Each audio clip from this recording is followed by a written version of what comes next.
Assalamualaikum warahmatullahi wabarakatuh.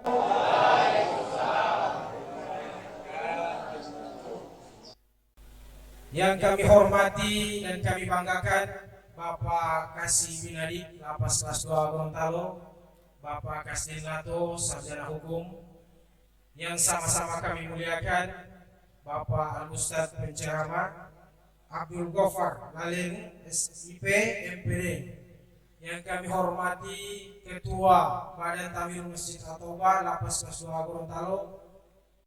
Baik, pada hari ini kita berkumpul dalam rangka menjalankan kegiatan kajian ilmu yang merupakan salah satu program pembinaan bagi seluruh warga binaan di Lapas Kelas 2 Gorontalo.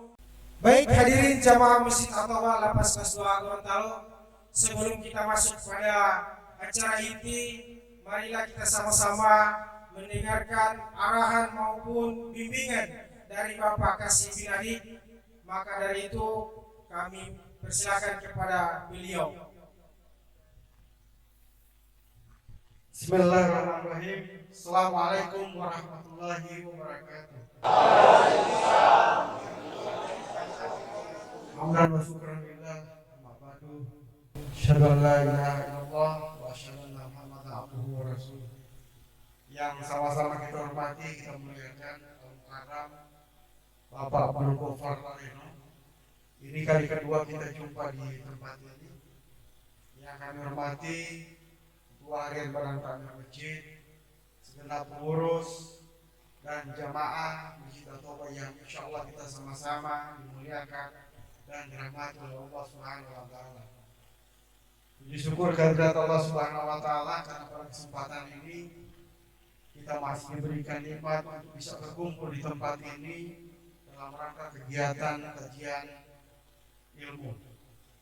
Mungkin sekedar informasi kepada Pak Al-Mukarram dan Pak Abdul Ghaffar bahwa hari ini tidak seperti biasanya, yaitu ceramah umum yang monolog, dan hari ini adalah kegiatan di mana Pak Ustadz memberikan kajian, kemudian nanti ada pertanyaan-pertanyaan dari jamaah sekalian. Insya Allah bisa berjalan dengan baik. Salawat dan salam marilah kita sanjungkan kehadirat junjungan kita Nabi besar Muhammad sallallahu alaihi wasallam, segenap pada keluarga beliau, para sahabat, para tabi'in yang insya Allah juga curah rahmatnya sampai kepada kita di yaumil akhir nanti.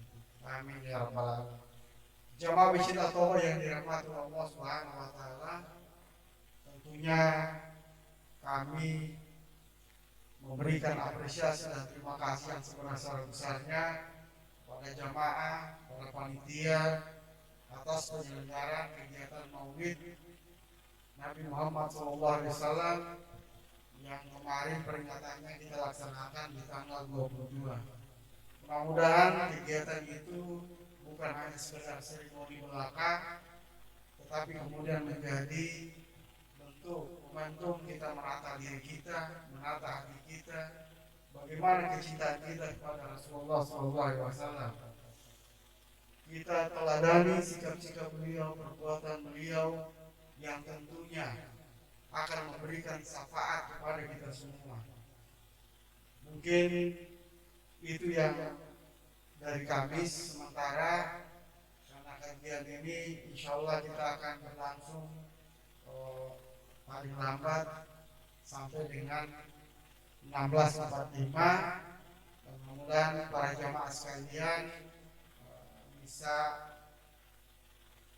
bertanya kepada Ustaz apa-apa yang kemudian belum dipahami, tapi tidak hanya sekedar di materi yang akan disampaikan oleh Pak Ustaz, tetapi apa saja, dan insya Allah kalau kemudian belum bisa terjawab hari ini, ya tentunya di lain kesempatan akan kita jawab.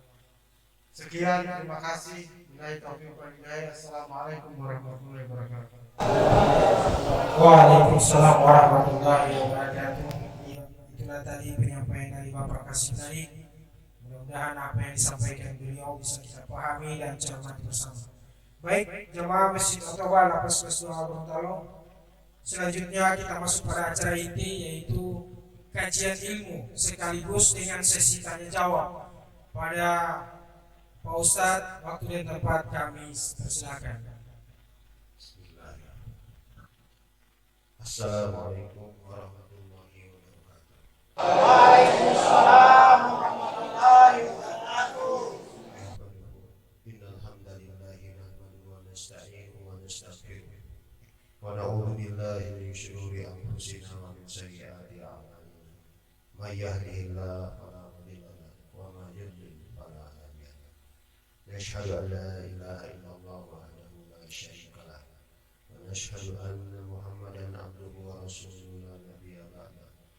Allahumma shalli ala sayyidina Muhammadin al-Fatih lima ughliqa wal khatimi lima sabaqa nasiril haqqi bil haqqi wal hadi ila siratikal mustaqim wa ala alihi haqqa qadrihi wa miqdarihi al-azim. A'udzu billahi minasy syaithanir rajim. Bismillahirrahmanirrahim. Ya ayyuhalladzina amanu taqullaha haqqa tuqatih wa la tamutunna illa wa antum muslimun.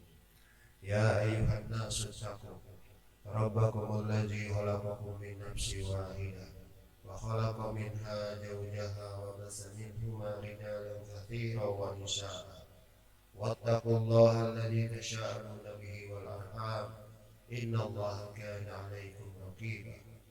Ya ayyuhalladzina amanu taqullaha wa qulu qawlan sadida yuslih lakum a'malakum wa yaghfir lakum dhunubakum wa may yuti'illaha wa rasulahu faqad faza fawzan 'azima. Amma ba'du. Yang saya hormati Bapak Kepala Seksi Binadik Lapas Gorontalo kelas 2 di Masjid At-Taubah yang dimuliakan Allah Subhanahu wa taala. Juga jajaran Badan Takmirul Masjid At-Taubah. Semoga Allah Subhanahu wa taala berikan barokah kepada pengkhidmat rumah Allah dan kepada santri-santri. Semoga Allah ampuni semua dosa-dosanya. Semoga Allah berkahi sisa umurnya. Semoga Allah berkahi harta bendanya. Allah berkahi keluarganya. Dan Allah berkahi keturunannya. Apa makna barokah itu? Barokah itu artinya ada 3 perkara. Bertambah kebaikannya, insya Allah sisa umurnya bertambah baik, keluarganya bertambah baik, keturunannya bertambah baik, harta bendanya bertambah baik. Yang kedua, bertambah manfaatnya, makin bermanfaat untuk manusia sebanyak-banyaknya. Dan yang ketiga, bertambah jumlah umurnya. Allah bisa menambah jumlah umur. Allah juga bisa menambah jumlah harta, menambah jumlah istri, menambah jumlah anak. Itu artinya barokah. Amin ya rabbal. Saya di depan ini dikasih tugas, dan dari tadi saya bicara itu baru 4 menit, berarti 11 menit lagi saya bicara bab tasawuf kepada santri-santri sekalian. Saya jadi ustaz sekarang.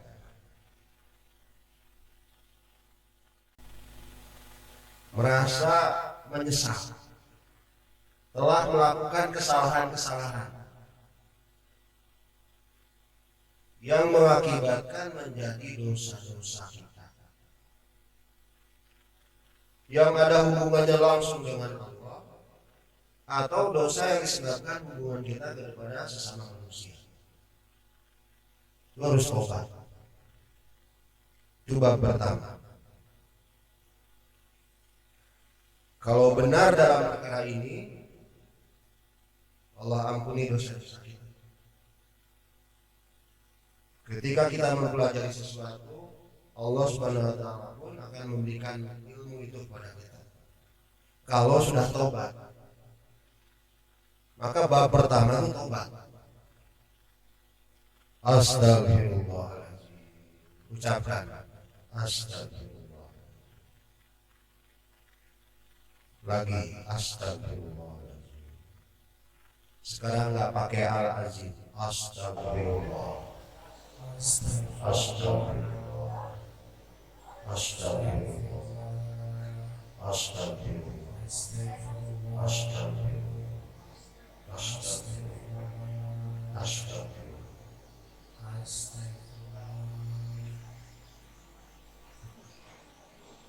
Semoga ilmu yang diberikan kepada kita kepada orang-orang yang sudah diampuni dosanya, karena sudah istighfar. Kalau kita ini banyak dosa, hati kita itu hitam, karena banyak titik-titik dosa. Imam Ghazali menyampaikan, hati yang kotor adalah bagaikan gelas ini yang diisi dengan air comberan atau air kopi yang sangat pekat.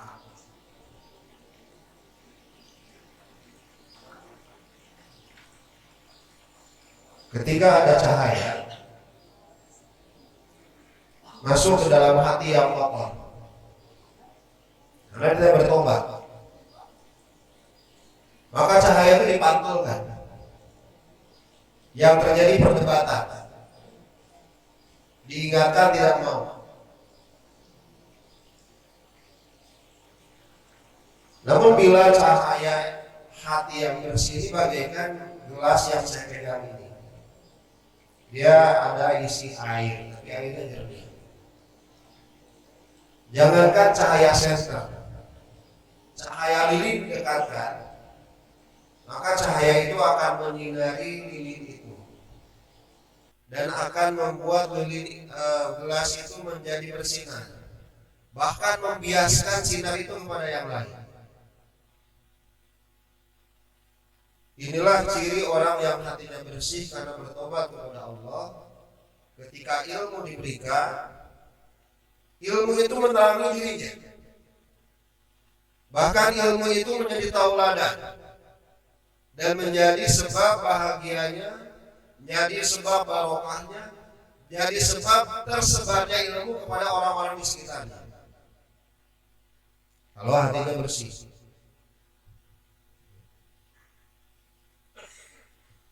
Batuk lagi.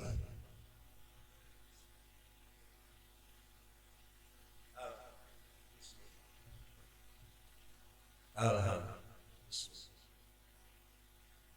Alhamdulillah.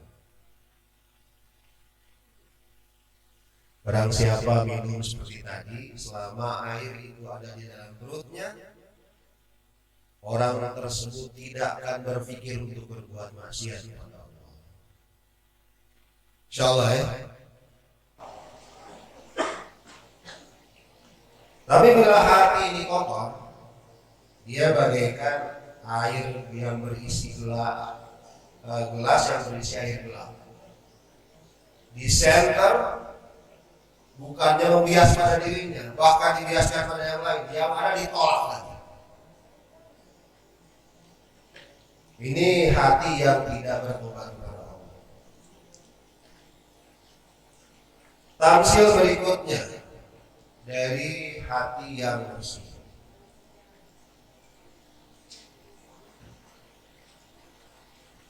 boleh diisi lebih biar ngalir pahala. Saya kasih contoh dari yang dekat saja, barang-barang di sekitar kita. Bila gelas ini dikasih debu yang bisa terbang, kalau kita buka jendela, sinar masuk, ada benda berterbangan. Nah ini masuk ke situ, terlihat, begitu turun terlihat.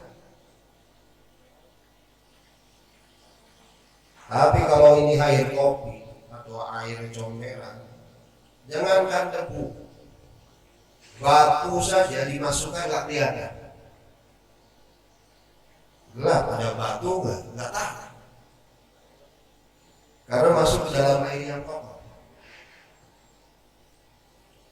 Begitu juga bila hati yang bersih mengerjakan satu dosa saja, yang mungkin itu tidak berarti, dosa kecil yang orang mungkin hanya melewatinya saja tanpa istighfar. Tapi kalau hati bersih, masya Allah, kelihatan jelas, ya Allah, saya sudah berdosa. Astagfirullahaladzim. Ya sudah merasa berdosa. Dosa kecil saja rasa besar dan terlihat jelas.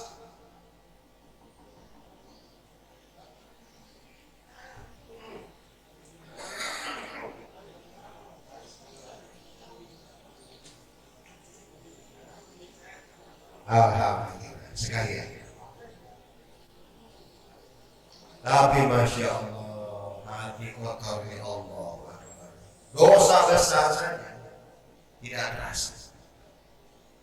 Bahkan dia tidak tahu dia berdosa. Gelap. Sehingga kehidupannya menjadi gelap. Jauh dari istighfar kepada Allah Subhanahu wa taala. Contoh ketiga dari hati yang bersih dan hati yang kotor adalah ketika diminum. Bismillah, alhamdulillah, alhamdulillah, bismillah, alhamdulillah. Yang meminumnya segar, dahaganya terobati. Orang yang hatinya bersih ini, orang-orang yang sakit jadi sembuh. Tadi saya batuk, begitu minum air jernih sembuh dia. Tapi orang yang hatinya kotor, Allah, begitu diminum muntah. Air comberan. Dengar kata-katanya, masya Allah, hati kita jadi kotor, ikut berdosa, padahal hanya dengar. Kata-katanya tidak membuat orang menjadi merasa segar dalam kehidupan, tambah gelap.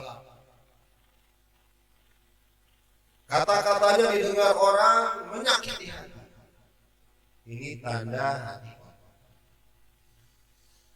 Saudara-saudaraku sekalian, dalam 1 menit terakhir ini saya akan tutup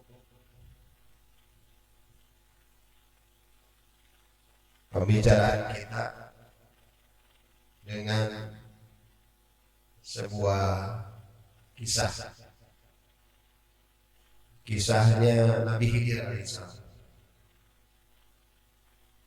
Nabi Khidir ini pernah tidur.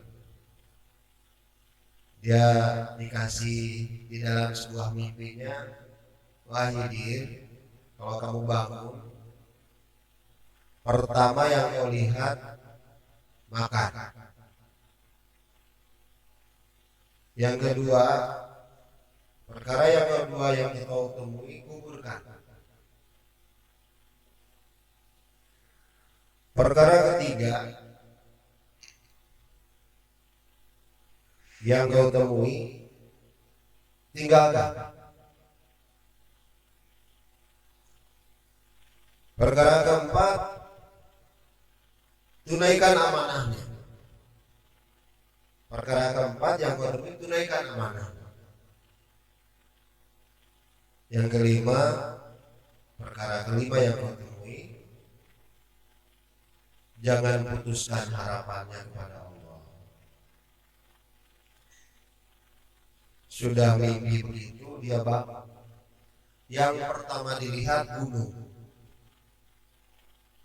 Wolonti, gunung, seorang nabi. Dia berjalan menuju gunung itu, mau dia makan.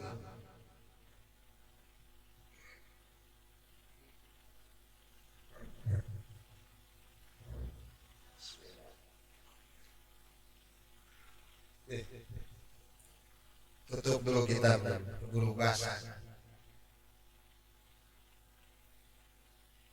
Begitu didekati gunung itu makin kecil. Dekat menjadi kue yang kelihatannya enak. Dia makan manis. Dia berjalan lagi, dia ketemu dengan sebongkah emas. Pesan tadi kuburkan. Maka dia kuburkan emas. Udah dikubur, muncul lagi. Kubur lagi, muncul lagi.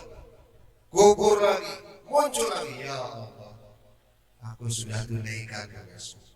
Namun dia muncul terus. Maka dia pergi. Perkara ketiga, dia lihat bangkai anjing. Maka dia tinggalkan. Karena ketiga ini diperintahkan untuk ditinggalkan. Perkara keempat yang dia datang padanya adalah seekor burung pipit. Burung pipit ini mengadu, wahai Nabi Khidir, selamatkan aku. Aku dikejar burung elang. Aku mau dimakan. Tunaikan amanahnya. Baiklah. Maka dia sembunyikan di balik jubahnya. Datanglah burung gagak sebagai perkara kelima yang bertemu dengan dia. Wahai Nabiullah Khidir, engkau ini seorang nabi, jangan engkau halangi rizki Allah untukku. Aku tidak menghalangi rizki Allah untukku. Maka dia sobek sebagian dari daging pahanya, dia berikan itu kepada burung elang. Dan burung elang itu pergi menerima rizki dari Allah. Ya Allah, aku sudah menunaikan perintah ini. Apa maksudnya ya Allah? Wahai Khidir, ketahuilah yang pertama engkau dapatkan itu adalah gunung. Gunung itu akan marah. Maka bila amarah ini kamu telan, maka amarah itu berubah menjadi sesuatu yang manis, yaitu surganya Allah. Sahabat siap? Kelar marah. Perkara kedua yang ditemui adalah emas. Dikuburkan, keluar. Itulah kebaikan.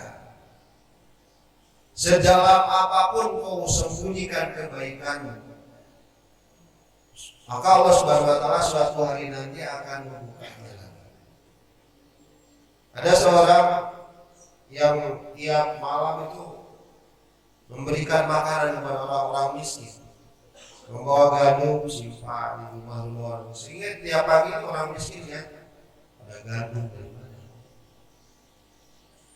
Gak ada yang tahu. Sampai akhirnya orang ini mati, gandum itu tidak datang lagi. Dan mereka mulai berpikir, sesungguhnya gandum ini pasti datang dari wali tersebut yang merahasiakan kebaikannya. Dan itu diperkuat oleh orang yang membandingkan dari mayat wali ini, karena wali ini di pundaknya terjadi seperti kapalan gitu, jadi tebal. Saking seringnya dia membawa benda berat, itu gandum-gandum yang diberikan kepada tetangga-tetangganya yang miskin. Dikuburkan sedemikian rupa, disembunyikan sedemikian rupa. Kalau itu kebaikan pasti Allah akan munculkan. Namun beda dengan keburukan. Ketika Allah menekuk, tidak ada yang bisa menciumnya. Ada sebuah peribahasa, walaupun ditutup-tutup yang namanya bangkai, tetap aja tercium baunya. Itu bohong. Itu peribahasa bohong. Peribahasa itu bohong. Allah Subhanahu wa taala kuasa menutup keburukan seseorang tanpa diketahui siapa. Itu keadilan Allah Subhanahu wa taala. Yang ketiga ini adalah anjing yang ditinggalkan. Bangkai anjing itu gibah. Orang yang bergibah ini makan bangkai saudaranya sendiri. Maka kalau ketemu majelis-majelis begitu tinggalkan. Perkara keempat adalah seekor burung pipit. Seekor burung pipit ini Masya Allah, itu adalah teman-teman kita yang minta perlindungan. Kalau ada orang minta perlindungan dan kita bisa melindunginya, maka berilah perlindungan. Dan yang kelima, yang terakhir adalah orang yang datang meminta pertolongan. Teman-teman kita, saudara-saudara kita yang meminta pertolongan, padahal kita sangat memerlukan apa yang dia minta, maka belajarlah menunaikan walaupun kau memerlukan. Semoga Allah Subhanahu wa taala berikan taufik kepada kita untuk bisa mengamalkan perkara ini. Jazakallah. Baik, itulah tadi penyampaian kajian dimulai Bapak Ustaz. Selanjutnya kita berikan waktu kepada seluruh jamaah agar memberikan pertanyaan kepada jamaah. Kami persilakan. Ada yang mau bertanya? Pak.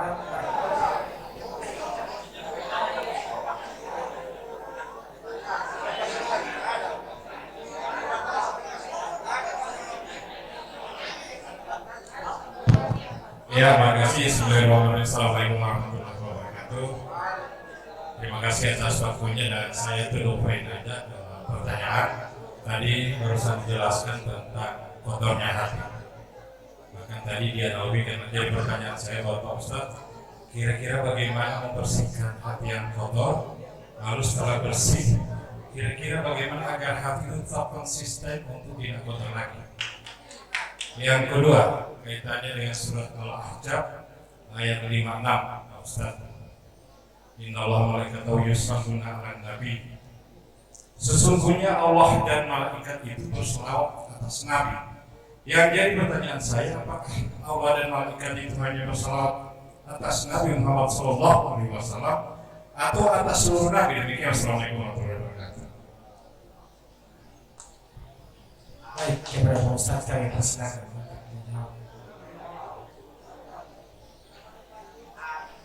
Jawaban pertama, tapi saya lebih suka jawaban kedua dulu. Kecintaan kepada Nabi Muhammad SAW.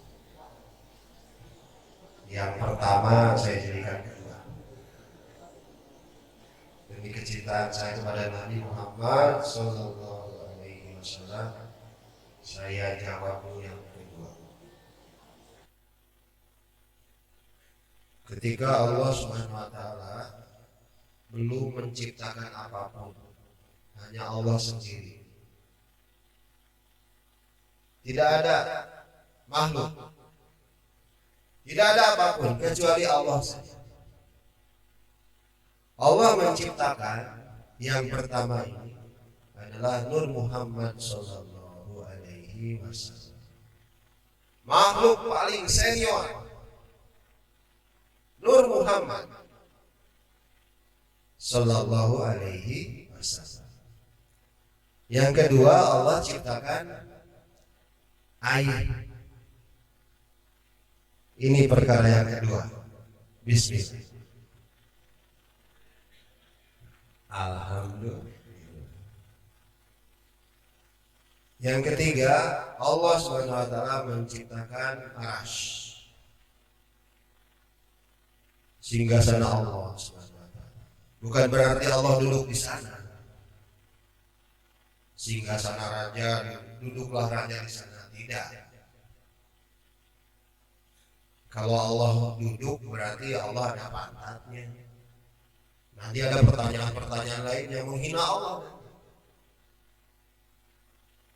Berarti Allah punya tempat, berarti lebih kecil dari tempat itu. Wah.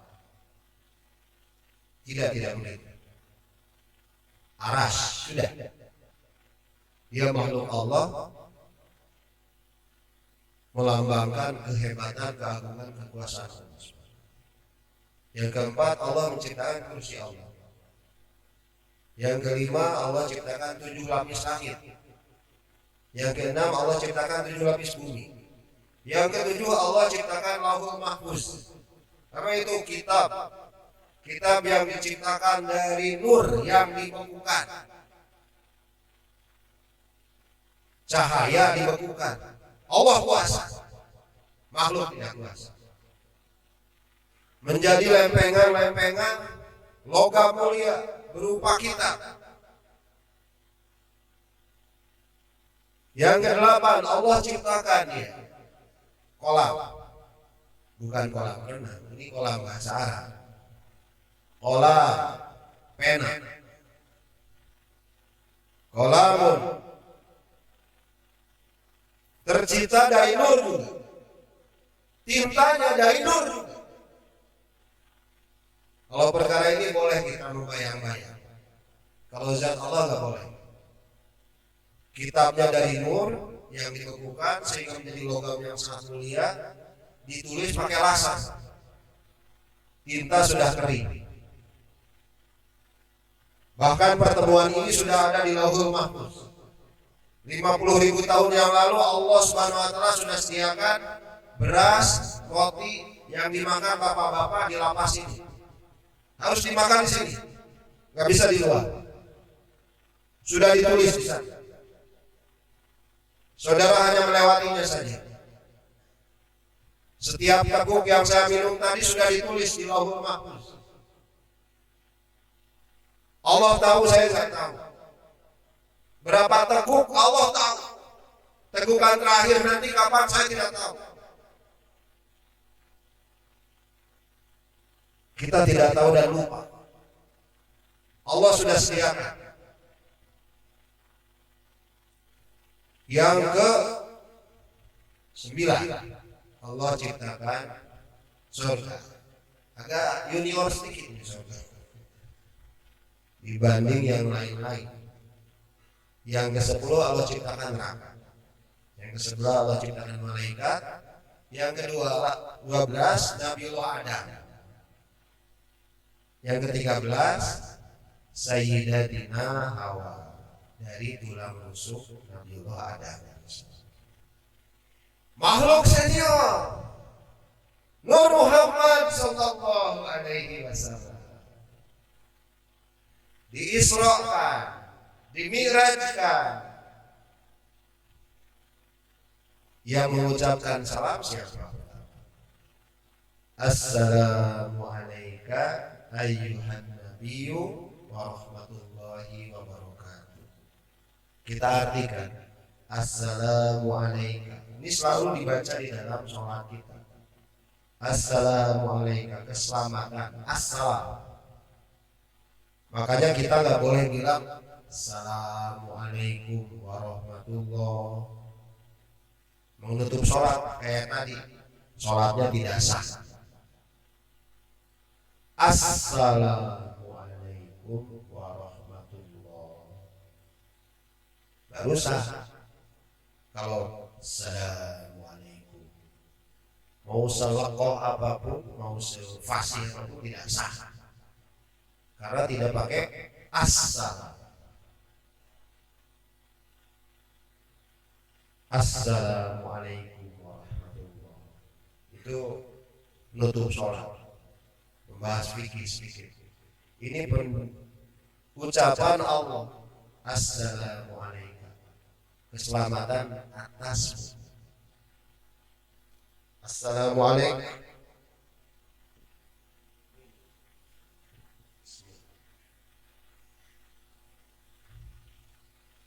Alhamdulillah. Ini manfaat air bersih, menyembuhkan. Semoga hati kita bersih, amin. Saling menyembuhkan.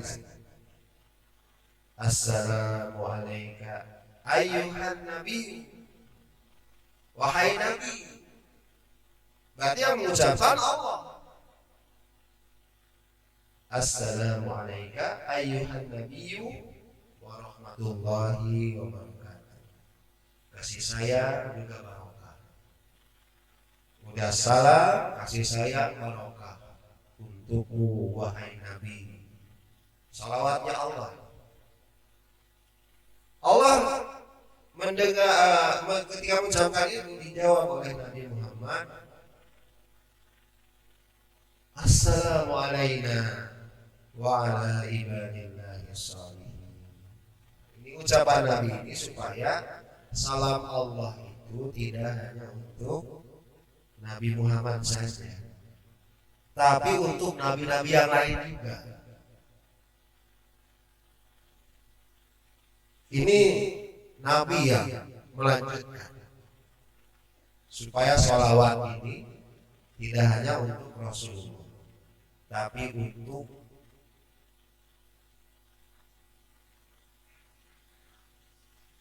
tidak batuk ini.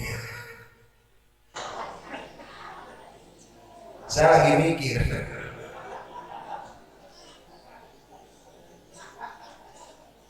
Masya Allah. Ibadillah shalihin ini adalah para nabi dan orang-orang yang mengikuti nabi, sahabat, tabi'in, dan umat akhir zaman, seakan santri-santri sekalian.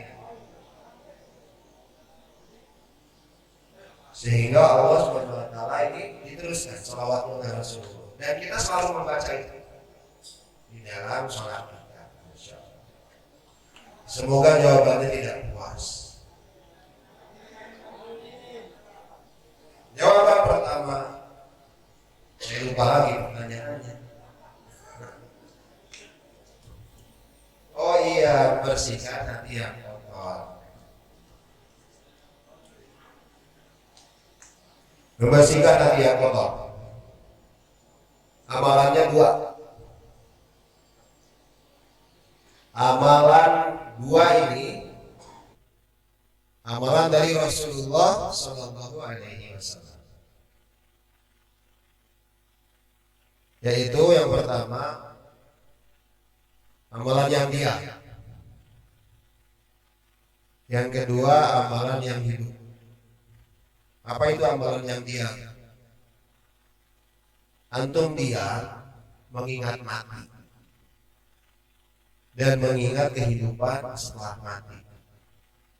Itu amalan diam. Diam. Ini diam. Tapi saya narasikan hatinya. Ya Allah, bagaimana kematiannya nanti?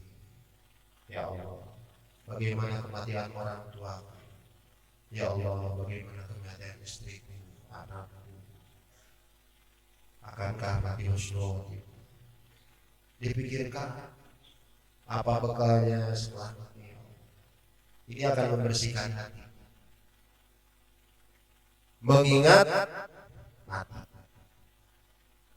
Yang kedua, amalan yang hidup, yaitu tilawah Al-Quran. Ini akan membersihkan hati. 2 perkara ini akan membersihkan hati yang mungkarat, Semoga Allah berikan kepada kita taufik untuk mengamalkan. Alhamdulillah.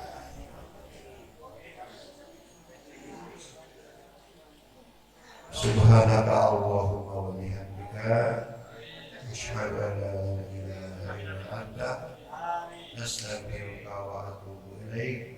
Subhana rabbika rabbil izzati amma yasifun wa salamun alal mursalin walhamdulillahi rabbil alamin. Assalamualaikum warahmatullahi wabarakatuh.